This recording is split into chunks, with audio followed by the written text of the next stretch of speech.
जय हिंद, मैं हूं इब्राहिम। आप देख रहे हैं सत्यशोधक नंबर 1। आज के दिन गंगोत्री उत्तर भारतीय भवन का जो है भूमि पूजन किया गया है।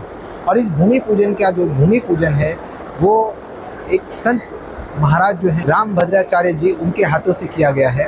अब उन्होंने ये भी कहा है कि वो अपने हाथों से इसका उद्घाटन भी करेंगे।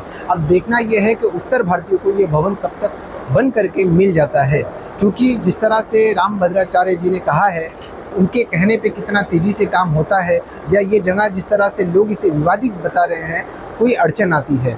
गीता भरत जैन जी का कहना ये है कि वो उनकी निजी प्रॉपर्टी है, उस पर ये बना सकती हैं और बना करके जल्दी ही उत्तर भारतीयों को दे देंगी। अब देखना यह है कि उत्तर भारतीयों को जिस तरह से लोग सिर्फ और सिर्फ आश्वासन देते हैं, आखिरकार उनको भवन देगा तो कौन। इलेक्शन करीब आ रहा है, इसलिए उत्तर भारतीयों का जो वोट है वो भी ज़रूरी है, इसलिए इसका जो है भूमि पूजन किया जा रहा है। या वाकई में उत्तर भारतीयों के लिए हमदर्दी यहाँ के लोगों को है भी। अब देखना ये है कि ये उत्तर भारतीय भवन जो है गंगोत्री भवन, ये कब तक बन करके उत्तर भारतीयों को मिल जाता है। उसी के साथ साथ में मीरा भाईंदर वासियों को, उत्तर भारतीय वासियों को ये भी ध्यान देना चाहिए कि हमारी शिक्षा और स्वास्थ्य पे भी हमारे जो नेतागण हैं उसे ध्यान देना चाहिए, क्योंकि ये जो भवन है ये हमारी कोई भी कामयाबी की निशानी नहीं है। हमारी कामयाबी की निशानी अगर है तो वो है शिक्षा है, वो है स्वास्थ्य है।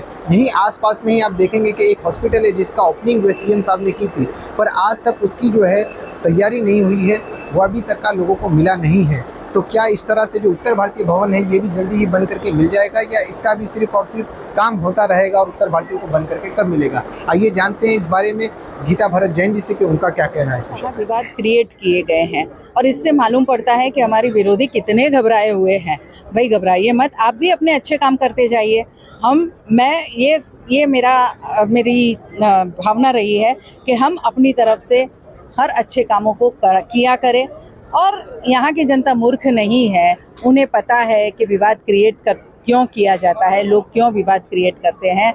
और इसे लोगों को भ्रमित करने में अगर उनको लगता है कि वो सफल हुए तो बिल्कुल नहीं हुए, क्योंकि आप सबको मैंने सुप्रीम कोर्ट तक के निर्णय बताए हैं जिसमें ये कहा गया है कि ये ज़मीन निर्विवादित सुनील जैन की है। मैम, क्या जिस तरह से लोग सिर्फ और सिर्फ उत्तर भारतीयों को आश्वासन दे रहे थे, पर आपने वो करके दिखा दिया है, इसलिए आपको बदनाम करने की तैयारी ये सारी रची। मैंने कहा ही कि बहुत घबराए हुए हैं विरोधी, क्योंकि एक के बाद एक वचन पूर्ति हो रही है और अब उनके पास बोलने के लिए और कुछ नहीं रहा।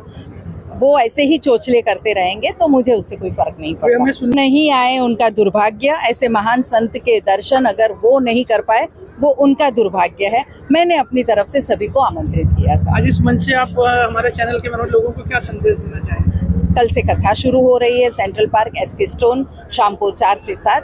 सभी लोग अपने सगे संबंधी और मित्रों के साथ जरूर पधारें।